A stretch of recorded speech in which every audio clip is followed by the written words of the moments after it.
বহুত দিনৰ বন্ধৰ পাছত আজি কলেজ যাব ওলাইছোঁ। যাবতো লাগিবই, মোৰ এটেণ্ডেঞ্চ একেবাৰে কম। আজিৰ পৰা সদায় কলেজ যাম বুলি মনতে ভাবি ৰেডি হৈছোঁ। ৰাতিপুৱা 8টা বাজিছে আৰু মই গা ধুই আহিলোঁ। চুলি ধোৱা নাই কাৰণ মোৰতো নুশুকাব ন, আৰু এই গেলা গৰমত চুলিওতো মেলি থাকিব নোৱাৰি। কলেজ যাম আৰু ইমান হেভি মেকআপ কৰি নাযাওঁ, ইয়া ফিৰ একো নলগোৱাকৈওতো আমি যাব নোৱাৰোঁ ন। বেলেগৰটো নাজানো, কিন্তু মই ডেইলি বেচিছত এনেকৈ ইউজ কৰিব পাৰিম। মই যদি সদায় কলেজ যাওঁ, মই সদায় এনেকৈ লগাই যাব পাৰিম। ইয়া ফিৰ লাইট ৱেইট, ষ্টিকি ফিল নকৰে, মই দিনটো লগাই থাকিব পাৰিম।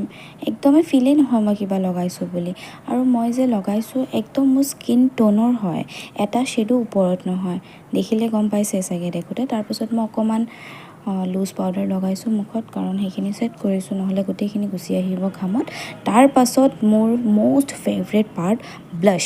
মই কিবা লগাওঁ নলগাওঁ বাদ দিয়ক, মই ব্লাছ লগামেই। অ' মাই গড, মোৰ ফেভৰেট।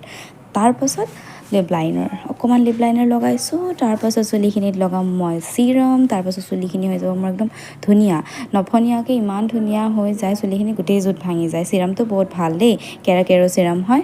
তাৰপাছত অকণমান চুলিখিনি মই এতিয়া ফ্লেক্স মাৰিম।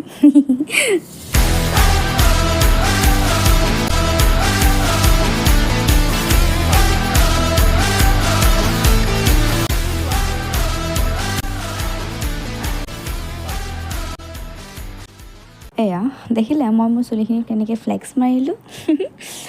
একদম ফাল্টু কৰিছোঁ দেই। মই ভাবিছিলোঁ মই চুলিখিনি খুলি ল'ম, কিন্তু বাহিৰত বহুত গৰম, ৰ'দ দিয়া নাই, কিন্তু চুলি মেলিতো যাব নোৱাৰোঁ, মইতো নোৱাৰোঁ। এইখিনি মই বান্ধি ল'লোঁ আৰু জানে কাৰেণ্টটো আহি গ'ল ইমান টাইমেদি যে আন্ধাৰতে ভিডিঅ' বনাই আছিলোঁ, কৰিমনো কি। তাৰপিছত মই মোৰ চশমাখন আৰু ঘড়ীটো পিন্ধি ল'লোঁ। মই ঘড়ী ঢিলাই পিন্ধোঁ, টাইট পিন্ধিলে যে মোৰ হাতত বহুত খজুৱায়, সেইকাৰণে। তাৰপাছত মই বডি স্প্ৰে লগাই ল'লোঁ, আঁতৰ অকণমান লগাই ল'লোঁ, যাতে মই দিনটো ধুনীয়া ধুনীয়া গোন্ধাই থাকোঁ। তাৰপাছত মই কলেজলৈ গ'লোঁ, যাই পেলাই ধুমধাম ক্লাছলৈ গ'লোঁ, কাৰণ এছামিছ ক্লাছ আছিলে। এছামিছ ক্লাছটো কৰি পেলাই আমি ওলালোঁ, ওলাই কেণ্টিনত সোমালোঁ, কাৰণ তাৰপিছত আমাৰ বিজনেছ ক্লাছ আছিল। 3rd ফ্ল'ৰলৈকে গৈ পেলাই আকৌ গুচি আহিছোঁ, কিয় জানেনে? আমি কি কৰিব গৈছিলোঁ, ক্লাছ কৰিব গৈছিলোঁ, আৰু কি হ'ল, চিটে নাপালোঁ বহিবৰ কাৰণে, এটা চিট নাপালোঁ, চিট নাপাই দুখ লগা কাৰণে ডাইৰেক্ট ঘৰলৈ গুচি আহিলোঁ। আহি থাকোঁতে মই মোৰ বৰ ভাল লগৰ ছোৱালী এজনী লগ পালোঁ। তাৰপাছত মই অকলে চুইং খাই গৈ থাকোঁতে আদাবাৰীত পূৰা বৰষুণ। তাৰপাছত মই ধুমধাম জালুকবাৰীত নামিছোঁ, পূৰা তিতি গ'লোঁ। তাৰপিছত ঘৰলৈ গ'লোঁ, তাতে অকণমানো বৰষুণ নাই।